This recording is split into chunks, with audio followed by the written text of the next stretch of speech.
I see Amy. Hello, everybody. Welcome.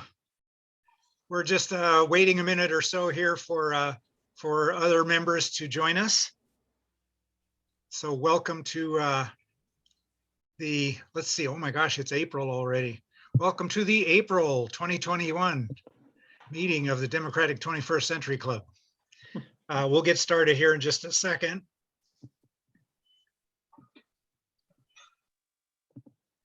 I can just remind everybody while we're waiting to, if you haven't already renewed your membership, please consider doing that. We have lots of work to do in this so-called off year to get ready for 2022. Probably the easiest way to renew your membership is to just go to demcenturyclub.org. Again, demcenturyclub.org. I'll also remind you that we do have the excuse me, the family rate. If you've got like a husband and wife team, then you can join for 200. The individual rate this year is 140.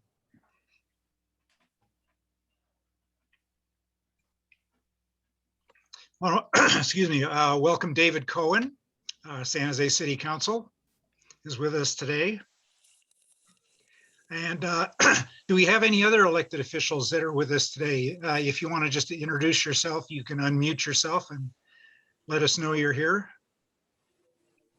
John Weed, Director, Alameda County Water District, and also on the board of directors of the Bay Area Water Supply and Conservation Agency, which are the Hetch Hetchy customers.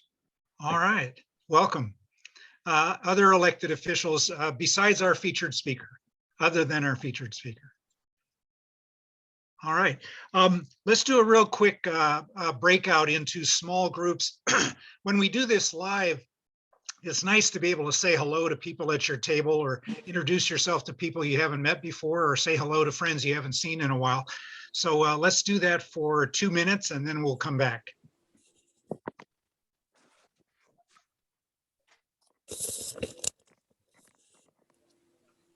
Let's see here.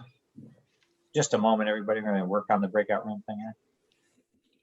Our tech team is hard at work. This is host Craig. This is host Luis Pacheco. Yes. Just want to announce that. Yes, I want to announce that I am the endorsed candidate for the CalPERS at-large seat B position in Sacramento. Oh, great! And that so I'm endorsed by my union, the California School Employee Association. Filed my paperwork about 3 days ago. So super. we're in the starting run right now, getting endorsements from unions and across the state. Outstanding. Any other candidates? Sorry, Greg, I did just figure out the breakout room thing. That's so okay. They're opening. If you accept your invitation, you can say hi as if you were joining your table and then come back here in just a couple minutes. Thanks, Greg. Just a minute, trying to fix this. No, I'll do it.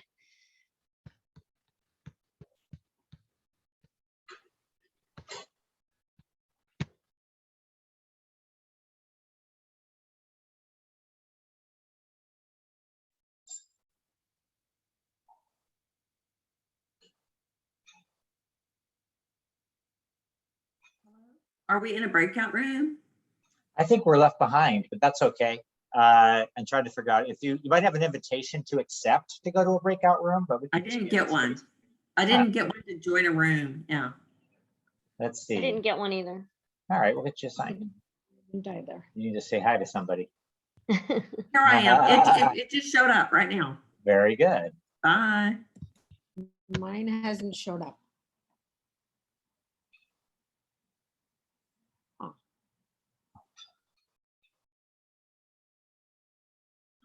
Now, I think we're still left behind, but that's okay.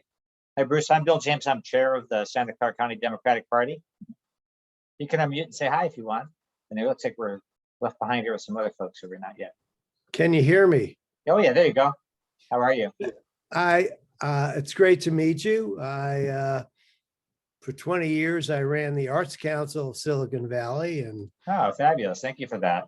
back in San Francisco, I was the co-founder of the San Francisco Arts Democratic Club, the actual first Arts Democratic Club. So I'm an arts guy, but I've been around for 20 years and I really love what you guys are doing. Well, thank you. I saw that the Young, I think it is, or one of the museums in San Francisco has a Picasso with somebody compared to Picasso kind of thing going on. I thought like, oh, I'm not Yeah. yet vaccinated. I'd love to go, but I'm being really conservative. I'm staying close to home. I know, believe me, I know about conservative health stuff Yeah. this year, but I just think as we open up, we'll see what happens, but I'm very conservative about it. And even though I've been around for 25 years around the arts, we just have to maintain our health. That's it. This is Steve Preminger joining us. Oh, Hey, Steve, he knows Hi. me. you know Bruce Davis. Bruce Davis was just telling us about his life in Democrats and art.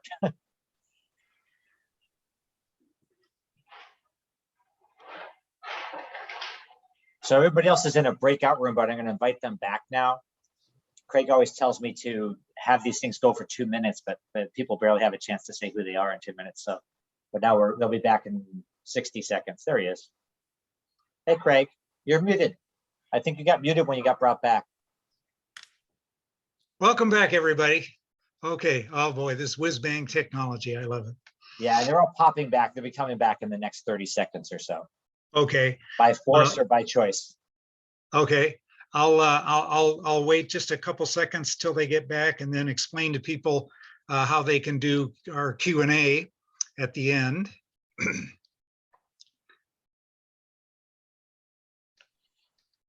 We got some Democrats. We got them talking in their breakout room, but they'll shut down on them in 10 seconds.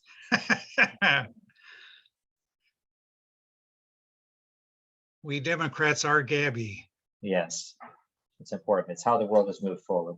That's right. I have 3 teenagers, and they often, like to act like, Dad, you're talking too much, or you're communicating too much information. And I tell them that's how we solve problems and avoid wars and help people and move things forward. So There you go. communication. Everybody should be back now, I think. Okay, so let me just quickly mention that when Congressman Swalwell has finished his remarks, we will have the usual Q&A. Peter Allen will be with us by then. I'm here. You're here, Peter. Okay. So in the meantime, if you have a question, use the chat at the bottom of your screen and enter your question there, and then Peter will help moderate the Q&A at the end. So, Peter, is there anything else I should mention about that? Nothing at all. Just if the easiest way to get a question is just drop it in the chat sometime during Congressman Swalwell's remarks, and we'll try to get to everyone. I'm sure that the Congress member wouldn't mind responding to a few if we had to send them to him or his staff after the fact. He's nodding, so I'll take that as a yes. Thank you, sir. And Peter, I'm going to put my my email in the chat here too. Oh, please do. Yeah, email, cell phone, Twitter handle, whatever you like. I'm sure folks can get it. Would love to get it. You guys all have to tolerate my Act Blue request, so you should.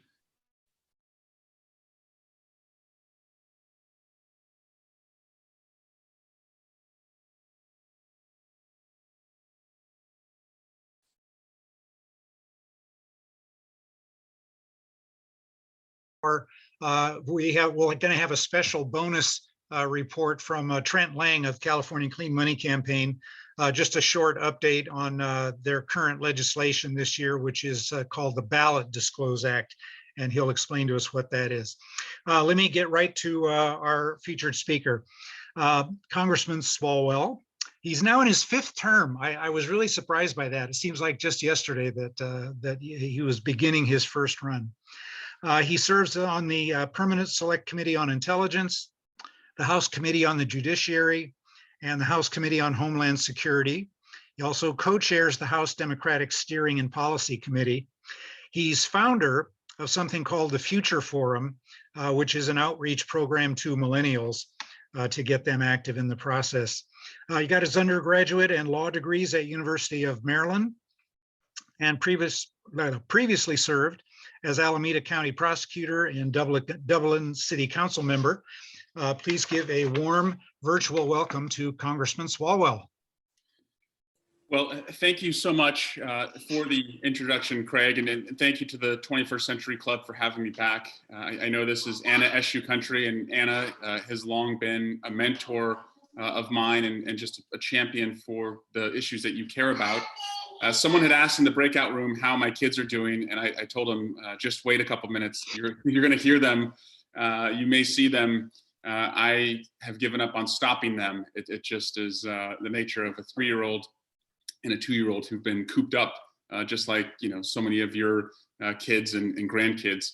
But, I'm optimistic about where we are going as a country, but seeing that we just had the Final Four last week, I'll use a basketball analogy. I believe the 2020 election was very much like the Final Four, the national championship, but we all thought that the game would be settled on November 3. And if anything, I think we are seeing that Joe Biden's victory on election night or the days following really was hitting a 3-pointer that sent us into overtime, that the quote unquote game is not settled. And although Donald Trump is no longer in power, corruption, misogyny, racism still exists in other threatening forms. And so it is as if we are in overtime right now, where we have a 50-50 Senate, where one illness of a senator could put power back in the hands of Mitch McConnell. In the House, we have a 3-vote margin, where again, a couple people getting sick, or who knows for what reasons, people leaving Congress, you could see Kevin McCarthy as the Speaker of the House. And of course, for the presidency, you're talking about 6 states and about 100,000 votes. That was the difference between Joe Biden and Donald Trump. And so it very much is a fragile overtime period that we're in right now. And so I would suggest that the best thing that we can do, and I'm sorry about the, come here, baby, it's okay. It's okay. This is Cricket here. Why don't you go upstairs and find your mom? Sorry about that. So the best thing that we can do, I believe, is to truly do all we can to advance the Biden agenda, to get us the shots that we need, the money in the pockets that we need, get the economy open, get our kids, especially these 2 kids, back in school, and run on a strong economy, low unemployment, and an America that's reopened, not just domestically, but reopened to the world as far as how we engage on international affairs. And I would love to run on that every day of the week, because what that would put Republicans in a position of having to do is to really double down on this cancel culture agenda, which just panders to grievances, further exaggeration of the border crisis and the cruel policies and solutions they have there, and put us in a position to historically keep and hold the House and the Senate, when traditionally we know that the first midterm election for most presidents, with the exception of 2 in the last 120 years, is usually the other party taking power. And so we really do have, I believe, an opportunity there. And I'll talk about where I see the opportunities in a moment. But just legislatively, in the House, we have already done the work of passing the America Rescue Plan. And for our community, I was across Livermore yesterday in my community, visiting the businesses that have benefited from it. It is going to mean billions of dollars, not only for local governments who have had to pay for COVID relief, but also live venue operators, so our local theaters. It will mean money for restaurants who were also shuttered in California. Unlike most states, not only did we lose indoor dining, we lost outdoor dining. And so that was a lot of revenue for employees that was lost. It's going to mean, continued unemployment payments to those who are unemployed and still looking for work, an extension of the Paycheck Protection Plan for small businesses, and of course, funding the vaccination sites, the mass vaccination sites so we can get everyone vaccinated and get the country reopened. But we've also passed, as you know, the DREAM Act again. We passed a farm worker bill again. We passed background checks again in the House. We passed the Equality Act again. And the question will become, what is the Senate willing to do to advance, this progressive agenda that is supported overwhelmingly by the American people? And the last one I'll point out is we passed the For the People Act again, which enjoys over 70% of support among the American people. Now, there's an argument that if Senator Schumer were to break the filibuster, you would set a precedent where, say, if God forbid in 2025, a Republican president, Senate, and White House and House were in power, they would do the same to us, and God forbid, they would seek to ban abortion. I would argue, if I was, and I am trying to persuade Senator Schumer, that you should really only break the filibuster if you're doing it because the minority is blocking otherwise overwhelmingly popular policies. So if you were to break the filibuster to ban abortion, you would be doing it to pass something that is wildly unpopular, and you would pay a significant political price. And I would actually submit to you that if Mitch McConnell thought that breaking the filibuster to pass an abortion ban would have been popular, he would have already done it. And we shouldn't give him credit for not breaking the filibuster in the past. He is a shrewd tactician, and he recognizes that he should not have done that because they would have paid a steep political price. So here we are, where we have both of our hands tied behind our back. You have a minority in the Senate blocking legislation like the DREAM Act, like background checks, like the For the People Act, that is enjoying widespread support among the American people. So I hope that the Senate takes these pieces of legislation, puts them on the floor for an up or down vote first. We're going to see where the Republicans are. And if we can't get the 10 Republicans, then go back to the ones that have broad support across the country and use filibuster reforms to see them passed. I just think we cannot allow this tyranny of the minority when overwhelmingly these ideas and policies are supported by the American people. So that's really where I am on what we've done legislatively in the House. Now, we also foresee there's going to be another infrastructure package coming forward. We went from the rescue plan, which is, as I said, direct payments to businesses, individuals, cities, and states that need it, to relief and recovery. And to me, that's not only the direct payments to people that need it. That is, what can you build and whose hands can you put to work to build? And we recognize, obviously, in the Bay Area, we have a huge congestion issue. And so, building more rail, especially in my district going out to San Joaquin County, that's a top priority for us. A second Trans-Bay tube for BART, that's a top priority for all of us. Of course, seeing the completion, of BART to San Jose, big priority for the region. So investing in that type of infrastructure. But we have all seen with this pandemic that there are the connected and the disconnected. And that relates to our kids and how they can do distance learning.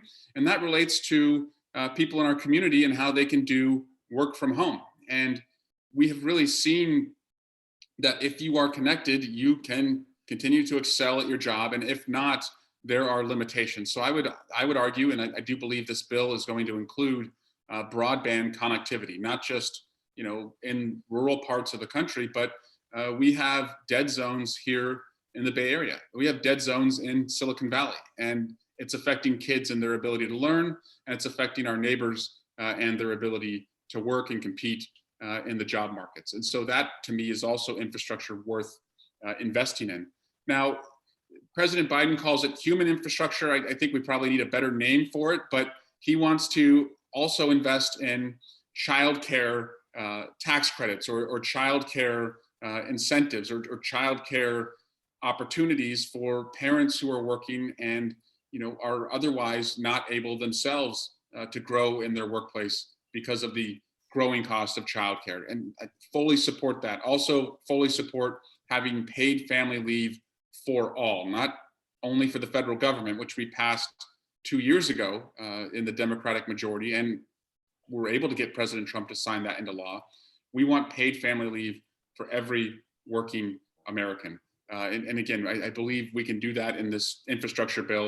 And I also believe it's important, in any infrastructure bill that we, have in this legislation, as we put Americans to work, protections for labor that we have not seen in the prior administration, whether that is pay, benefits, working conditions, but certainly making sure we have the highest standards, the best trained workforce, who come from apprentice programs to go into these infrastructure jobs. So I'm excited about this. I believe you have opportunities to find 60 votes with Senate Republicans, but again, if history is a guide, they're not very interested in working with us at all. And so we should try, and President Biden is better than anyone because he truly is optimistic. He is a collaborator. He will try, but if we cannot get 60 votes, then we have what's called the reconciliation process, and the need is there, and we should go that route. Too many people are counting on us to do it.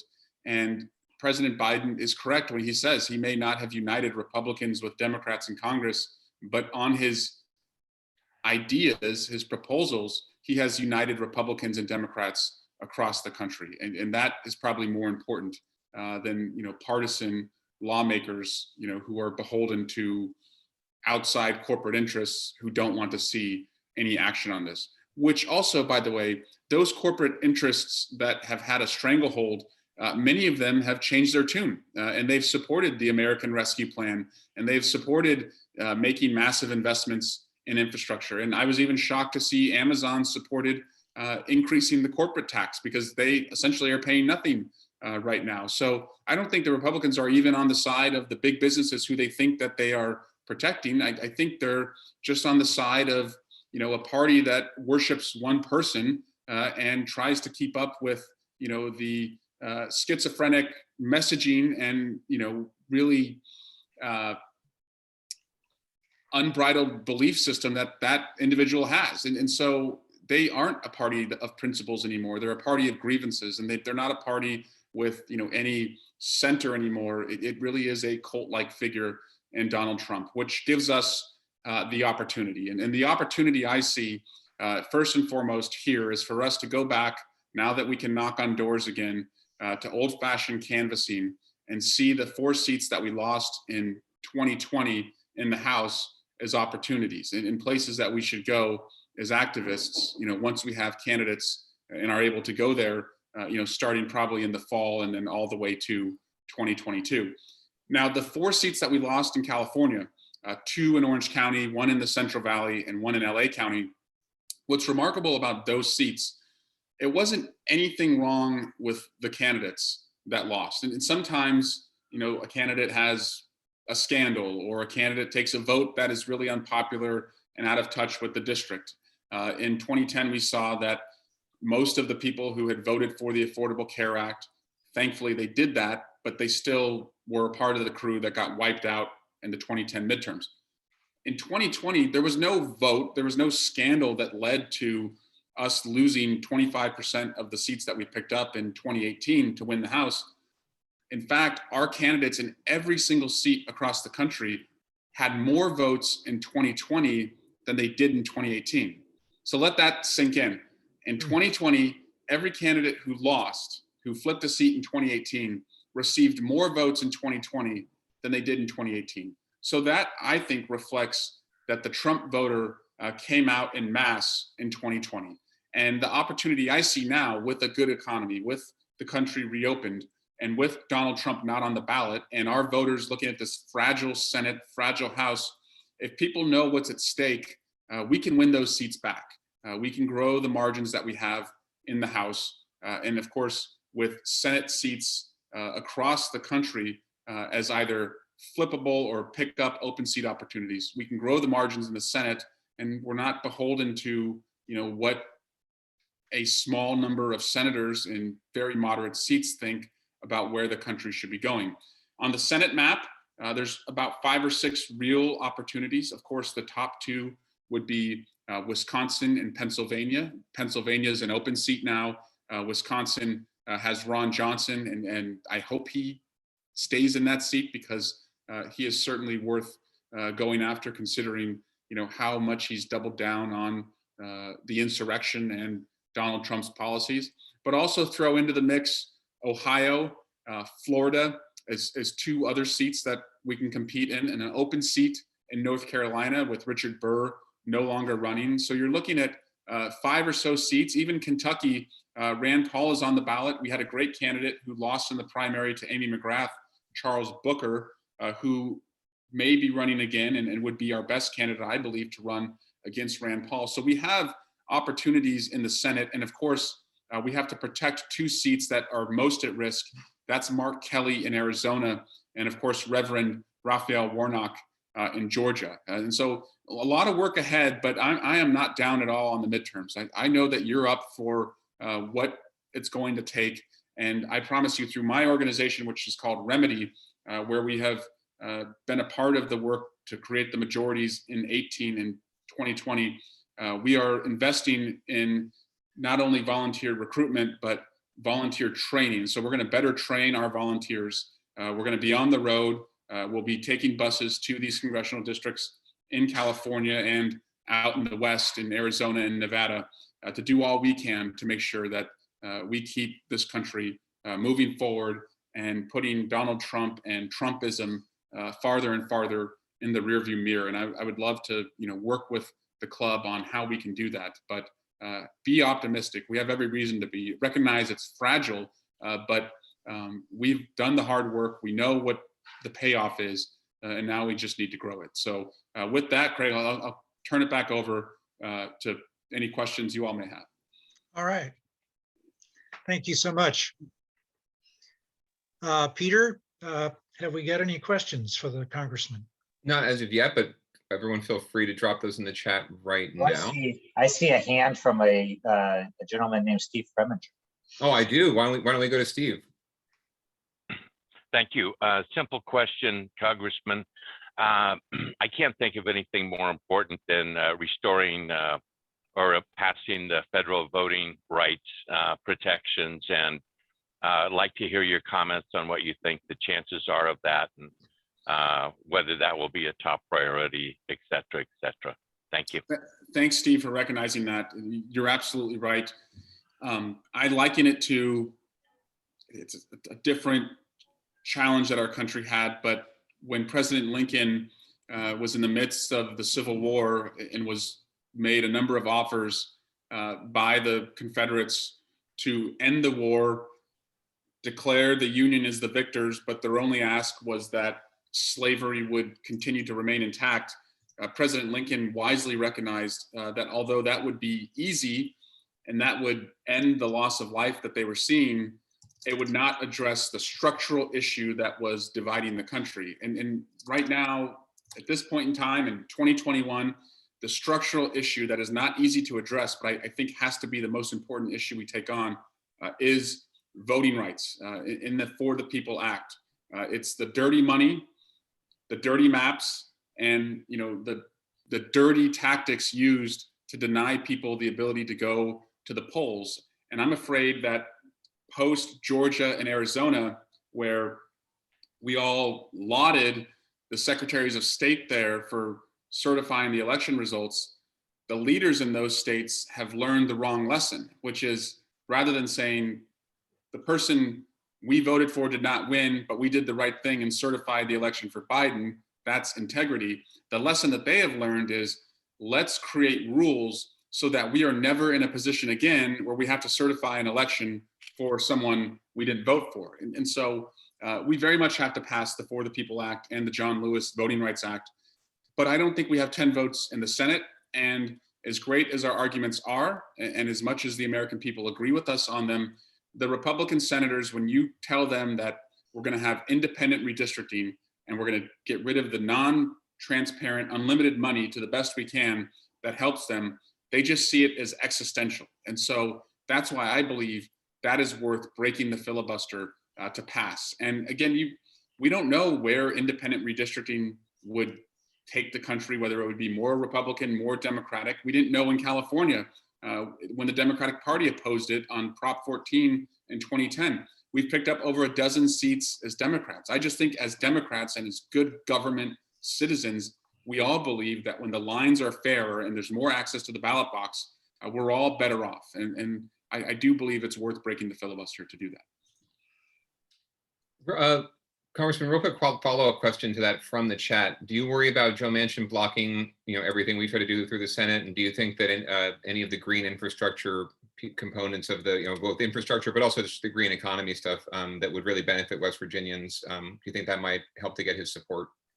I hope it does. And Senator Schumer is particularly close with Joe Manchin, and he, just like any of us, he needs to deliver for his constituents. And there are technologies as it relates to, cleaning up coal or, converting coal mines to other uses that, could be renewable as it relates to rare earths, or investing, of course, in wind and solar in those states, and investing heavily in the retraining for those individuals. I know it's frustrating with Joe Manchin, especially for me on the issue of, background checks and the voting rights issue. But it is where we are right now. And I don't think we can necessarily just beat him up and expect that that's going to get him to change his mind. I think, as you alluded to, Peter, we need to find, what can we do to support policies that help West Virginians and make it easier for Joe Manchin to sell that to his constituents? Because at the end of the day, he, just like I, has to, convince his constituents that he's got their back. But we do need him in some way on a filibuster reform. But that's why I said maybe the best way to do this is to just have an up or down vote on all of these issues and show the Republicans first to the country as the obstructionists that they are. So you don't go straight to filibuster reform. Let's start having votes on everything that the House has passed. And if every single vote can't meet what they call cloture, can't get 60 votes, can't even get close to 60 votes, I think you'll move the dial with the American people, and it'll be quite obvious that they're not interested at all in governing. They're just interested in grievances. Excellent. And I see, Brent, I see your hand, but give me 1 second, because there was a question earlier in a very long comment from John Lucas that I didn't see because it was very deep into his comment. As a volunteer advocate for the Alzheimer's Association and a 10-year, everyone make sure you're muted. Excellent. As a volunteer advocate for the Alzheimer's Association and a 10-year-long caregiver for his spouse who's dying from young onset Alzheimer's disease, I'm sorry to hear that, John. I ask you to co-sponsor Alzheimer's Caregiver Support Act, HR 1474, which would provide grants to organizations supporting that. Are you familiar with that bill, and would you be willing to support it? Yes, and John, I too am sorry. Got kids and dogs and everything around. It happens. It's life. John, I too, I'm sorry to hear that about your spouse. And my commitment is to continue to advocate for a budget that prioritizes our health and our education above spending on defense, and seeing us reduce the defense spending so we can increase money that would go to cures in our lifetime. If you put the legislation in the chat here, I have supported increases in the past, and Pat Martin is also a great advocate on Alzheimer's research. And so I will take a look at it, but it sounds like it aligns with just, where I believe we need to invest our dollars so that, we don't have to lose more family members, to this awful disease. Thanks, Congressman. So why don't we go to Brent, since you've had your hand up for a little while here. Hey, Brent. Hello, Eric. How are you? I'm good. Hey, great to see you. And, I've wanted to say hello to you as we watch you lead the country through the melee. Obviously, you brought comfort to the country. I put mention in the chat room. It was great to see you there showing that exquisite leadership. That was no small feat and highly appreciated by all. So thank you for that. I just wanted to mention to you again, we continue our struggle to try to get ultimate security on these voting systems and create a system where we can show the loser plainly that they lost to the highest degree, so we can avoid future civil unrest, obviously. Is there anything cooking on the federal level where we can make sure that we're not just subsidizing the proprietary voting system software folks, but also incrementing toward a public technology, open source voting system? And that's where we have to be. And Brent, I know you've worked on this, for years. When I first met you, probably 7 years ago, you were one of the earliest persons to foreshadow the issues that we faced in the 2020 election, which was that you could have a scenario where even though the election is one with integrity, that someone could challenge it because you can't see everything. And we want the public to have faith. We want an audit to be able to occur and have open source technologies that allow everyone to have confidence in it.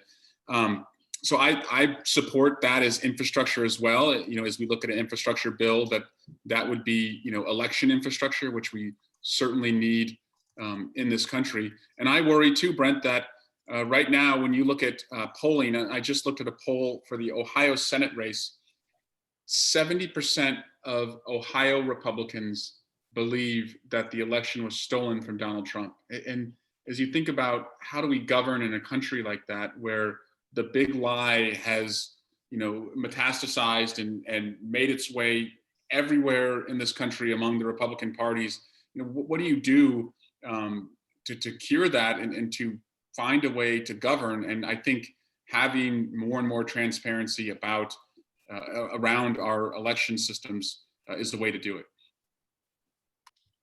Thanks, Congressmember. Craig, I do see your hand, but I've got, actually, Kimberly, I wanted to go to you because I wasn't quite clear in your question in the chat. So if you want to vocalize it, go ahead. Sorry about that. No problem. We wanted to ask on the behalf of the Alzheimer's Association if you would be willing to support the 20 million funding to the CEC to implement our BOLD Infrastructure Act in the government's 2022 budget. Yeah, is it 20 million or 20 billion? Billion, pardon me. Yeah. And so I do. And so that please do send to me the legislation, because it is an issue that, as I said, because of the Alzheimer's Association and the advocacy you've done and the awareness, especially around the color purple that we all have now as legislators around the issue, I understand the need, for further research in the area. And I was actually heartened as a presidential candidate that lasted about a cup of coffee, but still, as a presidential candidate, during the first presidential debates, the Alzheimer's Association ran really effective ads. I don't know if you remember the ads about it wasn't a red issue, it wasn't a blue issue, it was a purple issue, when you put the two together. Yes. But I hope you continue that public advocacy so that, as we invest, through infrastructure coming forward, that we could find more medical research dollars. Yes, we're going to be able to send videos of us asking questions in May at the at the national level. Yeah, thank you. Great. Of course. Thank you, Kimberly. Craig, why don't you drop us with your question, and then we'll go to Shazia's question from the chat. Okay. Yes, Congressman, first I wanted to applaud your idea of getting the Republicans on record in the Senate so that we can see, that the American people can see who's obstructing all this legislation. It's been kind of a pet peeve of mine for a number of years that the House in particular passes all this great legislation. I consider myself reasonably adept at following political things. And if anybody were to ask me, what great things has the House been passing? I'd have to go look it up. I'd have to go do some research. We're not letting the American people know, what we're doing. So kind of with that in mind, and also the problem of so many Americans believing that the election was stolen, largely because of all the messaging that they're getting on right-wing media. I think we need some FCC reform, Federal Communications Commission, to get some progressive commissioners on that commission, do things like break up these huge conglomerates and impose some reasonable and scholarly definition of what counts as journalism and what doesn't. So I'd appreciate hearing what your comments on. Peter, I'm going to leave my hand up because I have another question, but I'm going to let other people get their questions in first. So let's Very try fair this. of you. Yeah, Very fair, Craig, Greg. thank you for that. And I serve on the Judiciary Committee and I'm on the Antitrust Subcommittee, and we're undertaking that exercise right now, which is to understand whether as it relates to journalism and seeing smaller, journalistic outlets pushed out or gobbled up by, the giants, or as it relates to what constitutes the public square and where does a social media company have a responsibility, to better patrol the public square as it relates to misinformation that could affect health or misinformation that could affect violence. And so, I am suited, I think, to lead on this because my constituents, they lead and they work in these sectors. And so I would expect Congress to put forward, some reforms by the end of the year. I think that's what the expectation is. I have legislation that was passed in the last Congress, but not passed in the House, that requires every social media company to tell the FBI if a foreign intelligence service is using their platforms to influence elections. And as we saw, the Russians were paying with rubles in the 2016 election, and nobody said anything about that. I also think it's not only misinformation, but it's also the use of our data and the privacy protections we should have, and being behind other continents who have taken this up, like Europe, which has taken up privacy, as an issue, and having federal standards, as well as a national breach standard. When we've seen the Microsoft breach and the SolarWinds breach, and having a national breach notification standard where you should be notified if a vendor that has your information is hacked, and that could affect you. So I think, again, just because of our area, I know these issues well and want to continue to lead because I serve on the committee that is relevant to it. Excellent. Shazia, would you mind unmuting if you'd like to ask your question from the chat? I thought it'd be a little better if you asked it yourself. No, I hope I pronounced your name correctly. I apologize if I didn't. No, it's fine. Shazia is fine. So my organization, Air Quality Asia, brings together legislators from Asian countries and other countries that are, critical for climate change and environment. And we've been doing a meeting in Washington every year. This year, it's on the sidelines of the Climate Summit.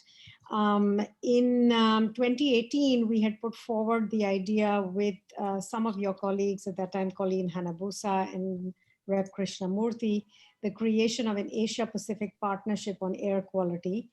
Then we decided to postpone it because of the same issues, as you said, in the government, in the Senate. We didn't think any of this would go forward under the previous administration. Now climate and environment are sort of back, and the US is back in the leadership and is back on the table. So we're hoping to propose it again for a launch in 2022. And I wondered whether you would be supportive of such a concept. I would love to work with you on that. I'm so glad you're taking it on. And you probably know that, vehicle carbon emissions account for, the greatest amount, of carbon that's put, into the ozone. And there's so much we can do on, vehicle standards, and that, the Biden administration is doing, and Gavin Newsom as governor is doing, but also investing in the carbon capture technologies and the carbon sequestration technologies, so that they are scalable and affordable. And yes, we can't do it alone. We need partners, in Asia to do it as well. So I would love to work with you. And it makes so much sense because in my district, 36% of my constituents are of AAPI descent. And it also sort of, part of what I was thinking of during this week was that so often we are, the minority that tends to keep ourselves invisible, and we've got to stop doing that in a sense in everything that we do. So I think it's a good way of bringing it together eventually. So I will be in touch through your Washington office. Please do. And you have my email now too. Do I? Yeah, I put it in the chat. Yep. Oh, you put it in the chat? Yes. We'll throw it back in there again, just in case anyone joined late. Great. But Thank you. really appreciate that transparency there, Congressman. Real quick question before I swing back to Craig, and this is apropos to you as a former impeachment manager. Will Trump be prosecuted? And that's a very general question, but I know there's a lot of reasons he could be. So if you want to address Well, I'm prosecuting a civil case against him, so to speak, that I brought for impeding me in my official acts, and then of course the trauma that he brought to me and others through assembling, inciting, and aiming the mob at the Capitol. As to the spate of other crimes he may have committed, I don't think it should be up to me. It shouldn't be up to Joe Biden.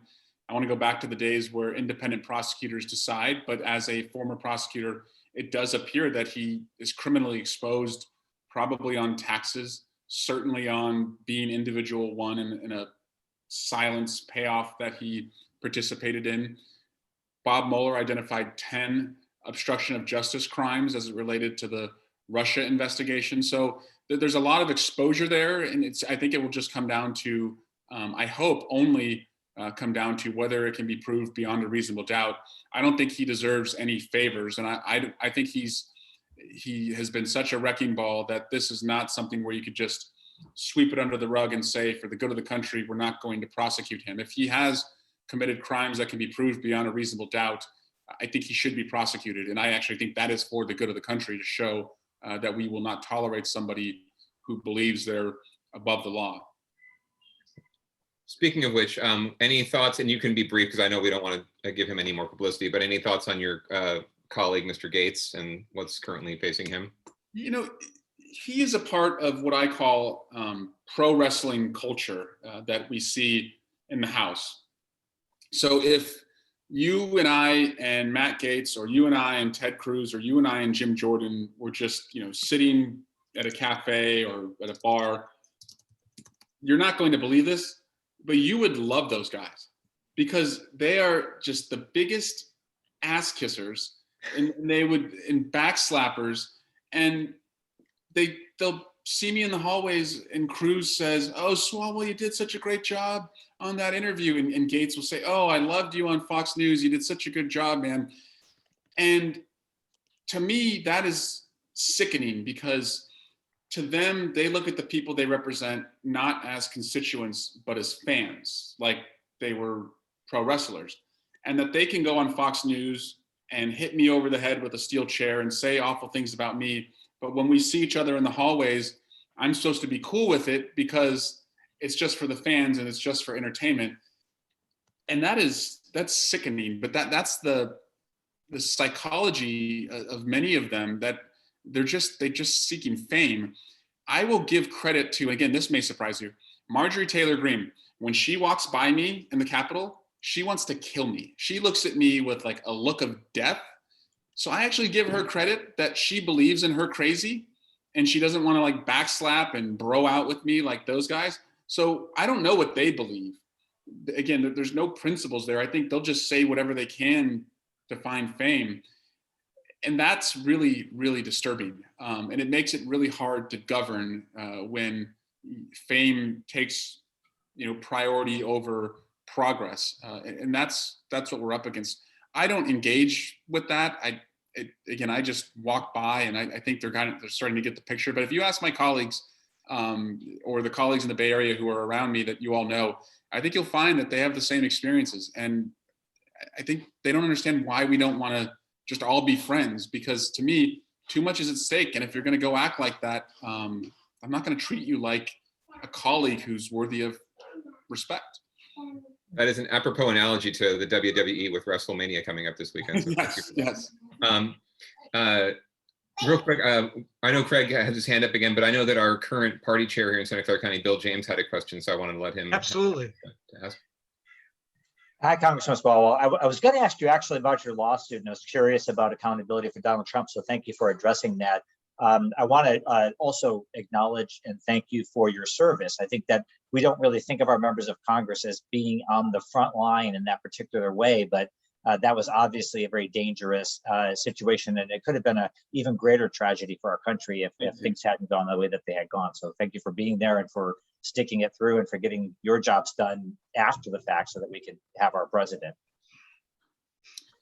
Thanks, Bill. And when we were in the secure location, there was a determination among many of us to get back to the floor as quickly as possible. We feared that the longer we were away, the greater the chance was that Donald Trump would declare martial law, and you would not have seen the election certified. But yeah, I mean, it's a day that I still think about every day, and I hope there's a day where that's not the case. But it's just, to me, it's not over. That's why I started at the top by describing the times we're in as overtime, not necessarily some new era. And so what we do as activists now, I think will determine where the country goes, whether we drift back into Trumpism or if we can go into this new American era of Renaissance. Yeah, I agree entirely. Also want to make sure you saw the comments in the chat because you were speaking, you might not have, but our participants were very happy to have your family participate to the extent that's needed. We understand that's part of Zoom life. And if we couldn't have members of Congress with kids, then we'd have perspectives missed for sure. Yes. Yeah. Some call them kids. We call them future constituents, right? Yes, that's right. I see a couple more questions in the chat, but I do want to point out that Mr. James is our current party chair, and our first question was asked by Steve Preminger, who was his predecessor and longtime party chair. Craig, you had one more question, I think, or did you have your hand up? I do. But I'd rather our members be given a chance. Sure. So Jackie Wheeler from our board, actually, she wanted to know, she's concerned about homelessness, especially when the eviction moratorium ends and how that might exacerbate the situation. Knowing it's a problem for the owner and the renter, do you have any commentary there? Is there anything that can be done from the federal level or anything you can do to help at the local or state level?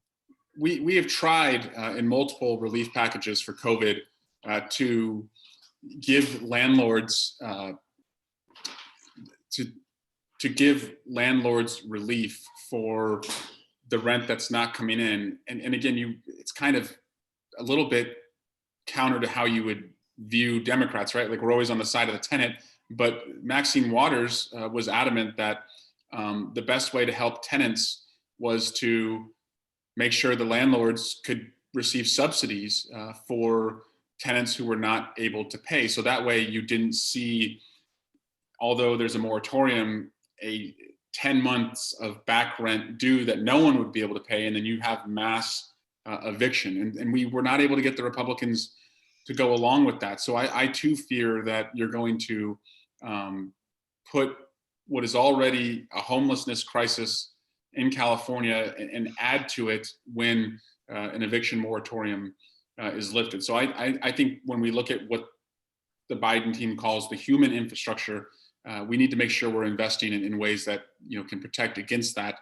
And on the homelessness issue, having a family member who was homeless for a long time and struggled with addiction, I know that there's not, if you go to a homeless shelter, or if you talk to the homeless on the streets, there's not one reason that a person is homeless, and it could relate to their service as a veteran. It could relate to mental health. It could relate to addiction. It could relate to losing a job and having no safety net. And so I do believe that we need to have an agile public policy that addresses all of that and just recognizes at the earliest stages in life that's the best place to invest and protect against that by making sure parents can have childcare for their kids so they can keep working, so that parents can have access to healthcare no matter what their economic status is, that it all ties together. And again, when you talk about how do you pay for it, to me, we don't have to have the largest military budget as compared to the next 7 largest countries combined. We can still have a strong military, rely more on alliances, and invest those dollars in people. And I know as a former city council member, I'm sure you appreciate what's being done at the local level and the challenges there to address that issue too. So thank you for that. I just want to say thank you to Eric for your answer, and thank you for all that you're doing, Eric. And I'd like more information maybe in the chat on remedy. Yeah, of course. I'm sure his team would be happy to follow up too about that issue, because it's something that impacts a lot of us, or all of us. Not to put you on the spot, but Kelly Ryan has a question about the Democratic Party or the California Democratic Party chair race, and wanted to know if you've endorsed or taken a position in that race between Rusty Hicks and Delane Easton. So I'm endorsed. I supported Rusty when he ran last time. Endorsed him now. Mentored Rusty last time, and again, I understand Delane's case that she's making, that we lost 4 congressional seats, and that is very troubling. That we made so much progress, and Speaker Pelosi will tell you that 15 years ago the California Democratic split was 50-50. Now we have 42 of the 53 congressional seats in the state. We had 46 the last cycle. But as I pointed out, the issue, as I've looked at the diagnosis or the diagnostics of why we lost those 4 seats in 2020, was not an issue of failing to mobilize or organize. We did not canvass, and I think that hurt us, but that was a nationwide decision for the party. That wasn't a decision Rusty made.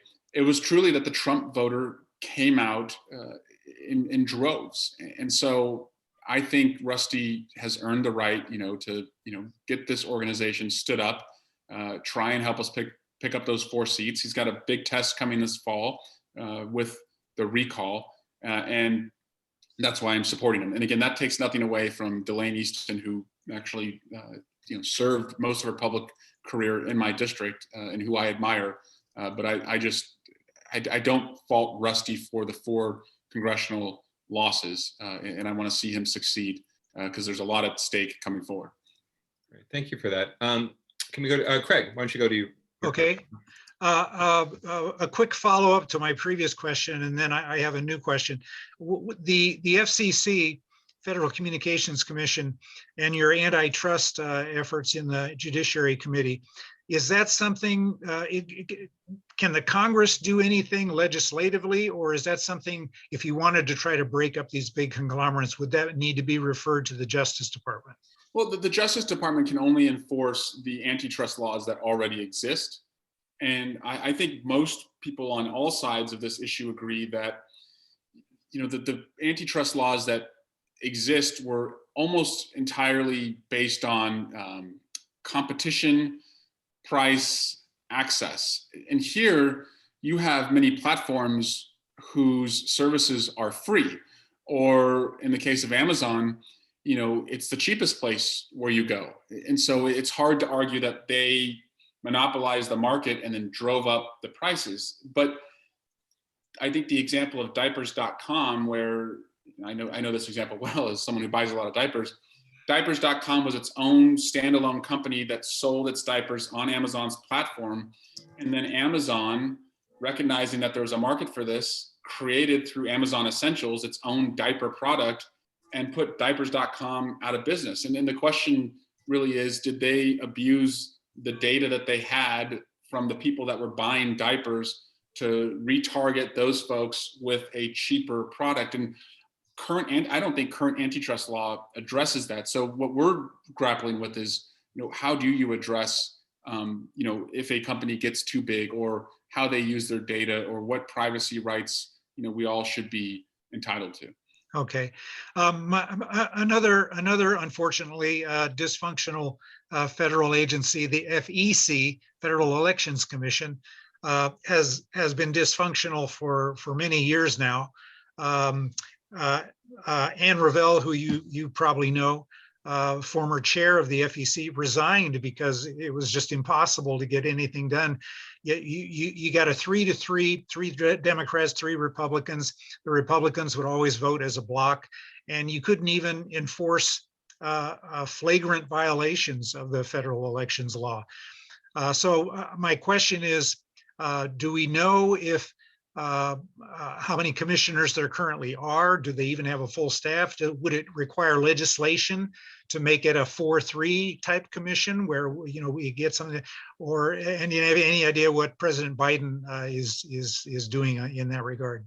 It would take legislation to change it. I know, just like with the Postal Service, he's trying to get commissioners appointed. I think we would all benefit with just some clarity on a lot of the outstanding questions we have around many of the rules in a post Citizens United world. But I think so much of that is cleaned up if we pass the For the People Act that is waiting over in the Senate.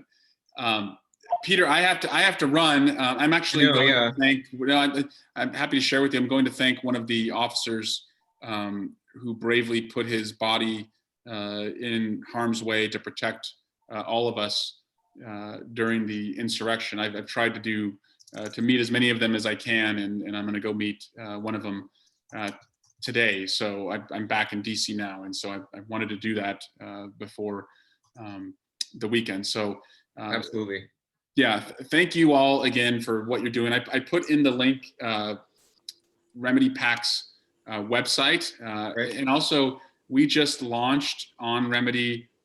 We try and put out 3 to 4 videos a year, and we just launched a video as a partnership with the country music band, the Chicks, formerly known as the Dixie Chicks, and it's a video with them about what.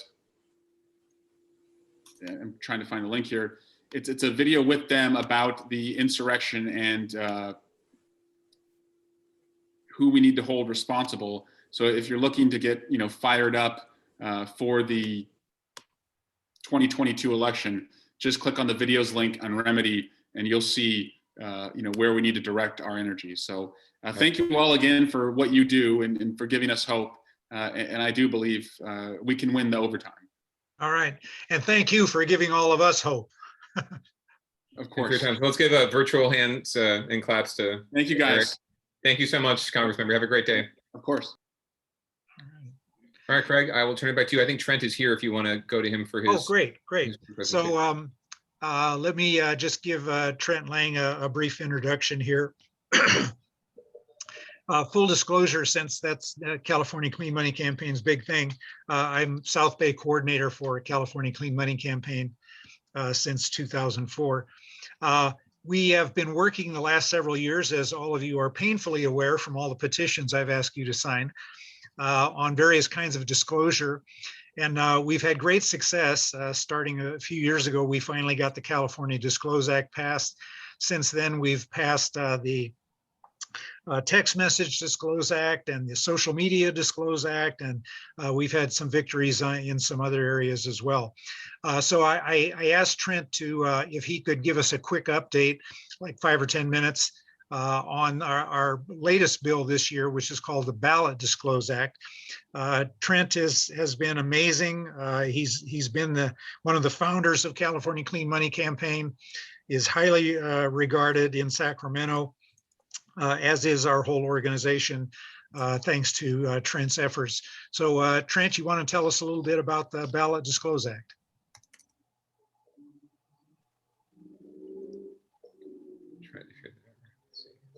Make sure he's there. Hang on one second, Craig. All right. Our tech team is hard at work. He's there. I sent him a request to. There we go. Okay. Can you hear me now? We can. I can hear you now. Okay. Well, hello, everybody. Thank you very much, Craig, for that introduction. Though I might take some small credit for our success in Sacramento with passing Disclose Act bills, most of the credit goes to all of the activists around California, especially here in around the peninsula and South Bay area region. Craig and others like Nancy Neff have been just crucial in that. We are truly a grassroots organization trying to fight big secret money in Sacramento. And thanks to all of you, I know a lot of you on this call have been very helpful in our historic victories for the California Disclose Act and our other bills right now that we've had. But as Craig said, we have a new bill this year, the Ballot Disclose Act. There are 2 versions, one AB 1416 authored by Assemblymember Miguel Santiago, the other SB 90 authored by Senator Henry Stern, that we think is our most important bill by far since the original California Disclose Act when it comes to impacting ballot measures. As we've seen, hundreds of millions, over $750 million was spent on ballot measures last year. And there were some really surprising results when it comes to who actually supports ballot measures that lost.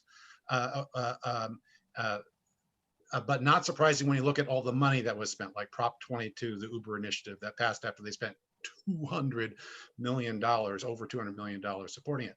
And all of those ads go into misleading voters about what's going on in the propositions, and also misleading about who really is behind it.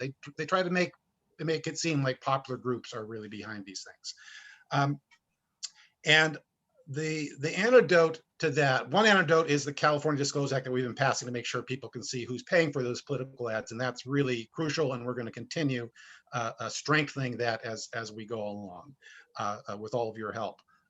But it's also really crucial for people to know who really supports and opposes these ballot measures.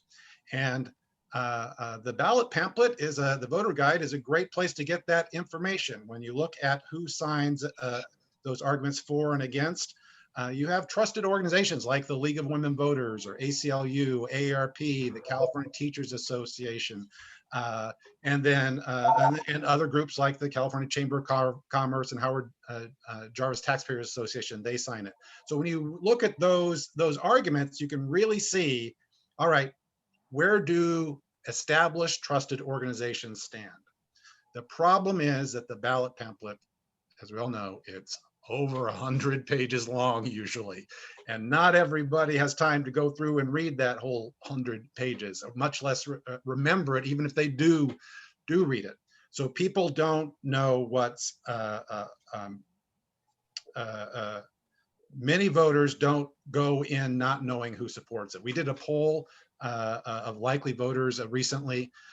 It found that 79% of voters thought it was important to know who supports and opposes ballot measures when they vote, but only 21% of voters, only 21% are actually confident that they know who the important supporters and opponents when they vote, because that information is so hard.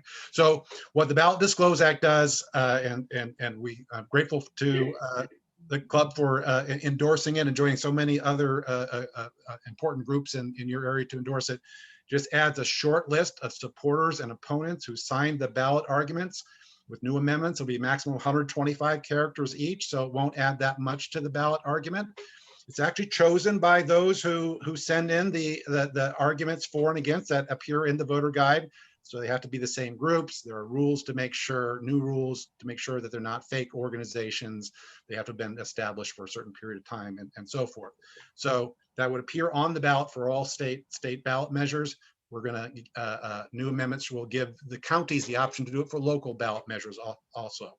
So super important, super simple, but it has some controversy. It's not going to be easy to pass, unfortunately. We had a similar bill 2 years ago, passed through the Senate. The County Association of Clerks and Election Officials raised concerns about the amount of space it would take on the ballot, and whether or not it politicizes the ballot and things like that. Some of the amendments that we're doing address those by, clarifying the 125 characters and saying political parties can't be on the ballot, et cetera. But because of those concerns last time, the Assembly Elections Committee did not vote on the last version. That is chaired, of course, by Assemblymember Mark Berman. He was listening to their concerns. We hope to follow up. The pandemic got in the way last year, so we're back again. So everybody needs to make their voices heard to ensure that all the committee members, and your area has 3 of them. Assemblymember Berman, and the chair of the committee, he still has some concern. So we want to make sure that people see how important this is. Assemblymember Kevin Mullen, he's also on the elections committee, and Assemblymember Evan Lowe is on the elections committee, though last time he did move to support the bill. So I'll stop there and see if anybody has any questions, or if I missed anything, Craig, you think people should know. So Trent, this very short list, maximum 125 characters each for opponents and supporters, would be printed right on the ballot. Is that correct? Right on the ballot itself. So that information is there when people need it the most. So you've got the proposition number, you've got the Attorney General's 75-word description, which tends to be kind of legalese and it doesn't tell you a whole lot about the thing. And then right after that would simply be the word supporters, maximum 125 characters, opponents, maximum 125 characters, so that the voters got that information right there. And they can, even if they read the whole pamphlet, they may or may not remember which organizations supported or opposed which particular proposition. So that's where it would go. Is that correct? That's correct. Yes. So an example, last year, Prop 15, the split roll commercial tax measure that was supported. I'm sure you guys supported, almost everybody, progressive supported it, lost by 2% of the vote. With AB 1416 in place, it would have shown the supporters were on the ballot: League of Women Voters of California, California Teachers Association, and the Latino Community Foundation. Right? You don't get groups that are any more trusted than the League of Women Voters or the California Teachers Association, and that's true of multiple of these measures. Do you know who would have shown up as the opponents? It would have been, it would have been the California Chamber of Commerce. Hold on a second, I'll pull it up exactly. Sure, maybe Howard Jarvis.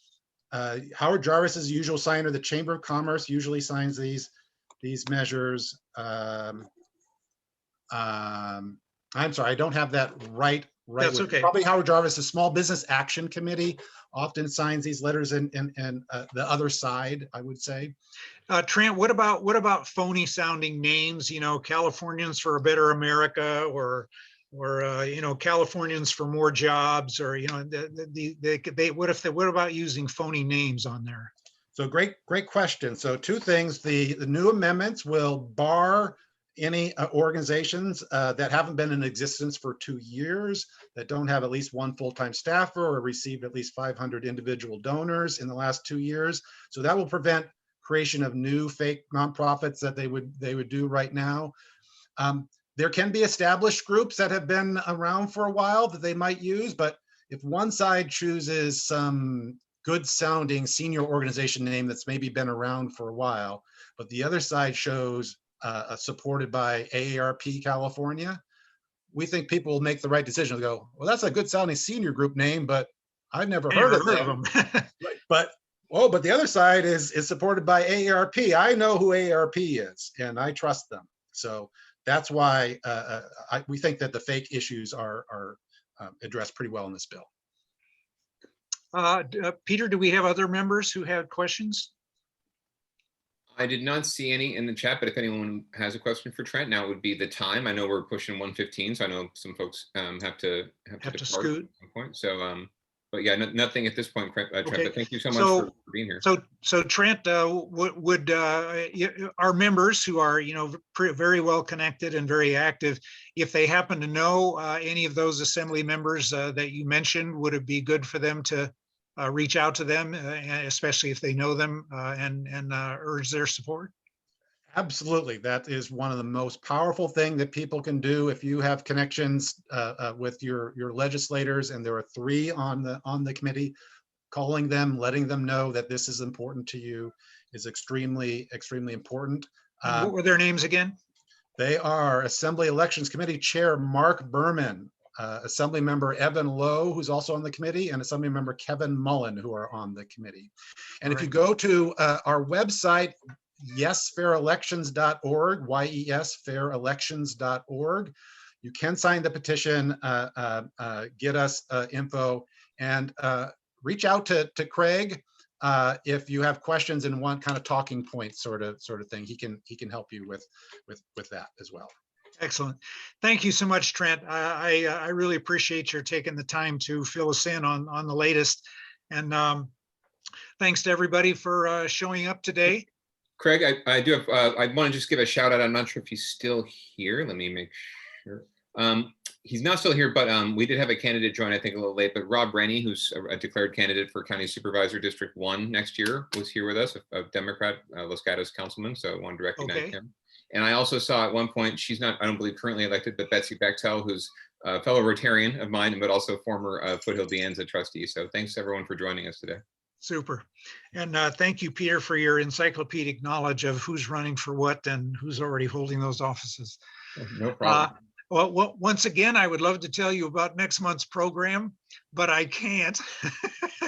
I've got a couple of heavy hitters that I'm juggling, but I'll let you know as soon as I've got one confirmed, and Peter will then alert everybody. So watch your email. Thanks very much. Craig, I just want to say thank you to Craig, as Craig's been working hard to get these great speakers we've been able to enjoy in these virtual lunches, and to Peter, who's been doing a great job with the coordinating questioning. Thank you. Thank you, Bill. All righty. Well, I think we're wrapped up for today. So thank everybody for coming. Please renew your membership if you haven't already, and we'll see you next time. Bye, everyone.